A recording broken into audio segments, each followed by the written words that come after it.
আজকের দেশে বিদেশে সাংবাদিক মহলে, বুদ্ধিজীবী মহলে যারা আসলে সত্যিকার দেশ নিয়ে ভাবেন, মানুষ নিয়ে ভাবেন, এই সমাজ নিয়ে ভাবেন, তারা এতদিন জামাত ইসলামী সম্পর্কে যে ধারণা পোষণ করতেন, জামাত ইসলামীর প্রতি তাদের আস্থা বিশ্বাস আগের তুলনায় অনেক গুণ বৃদ্ধি পেয়েছে।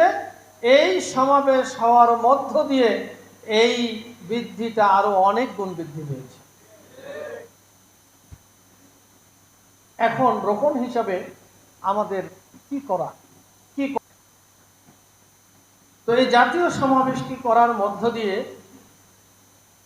আল্লাহ তাআলা আমাদের মর্যাদা, সংগঠনের প্রতি মানুষের ভালোবাসা আরো অনেক গুণ বৃদ্ধি করে দিয়েছে, আলহামদুলিল্লাহ। এখন এটা ধরে রাখার জন্য মানুষের কাছে আমাদের যেতে হবে।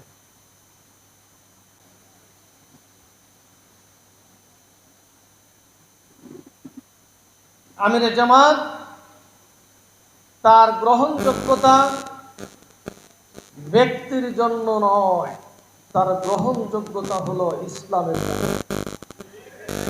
ইসলামী একটি জামাত ইসলামী নামে একটি ইসলামী সংগঠনের নেতৃত্ব দেওয়ার কারণেই আল্লাহ তাআলা তাকে সেইভাবে তৈরি হওয়ার তৌফিক দান করেছেন বলেই তার গ্রহণযোগ্যতা বেড়েছে।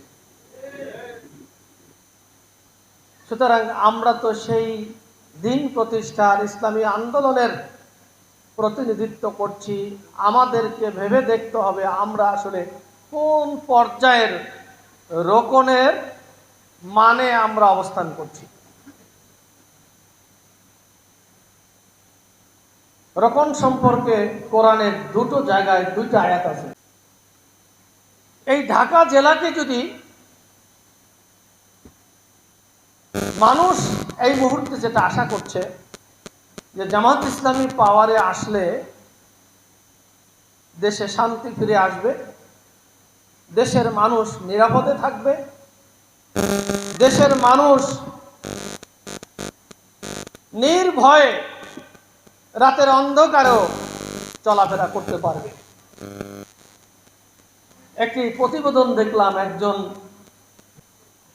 মানুষ বিশ্বাস করে জামাত ইসলামী যদি পাওয়ারে আসে, ক্ষমতায় আসে, তাহলে আমরা একটা সুখী সমৃদ্ধ সমাজ আমরা পাবো ইনশাআল্লাহ।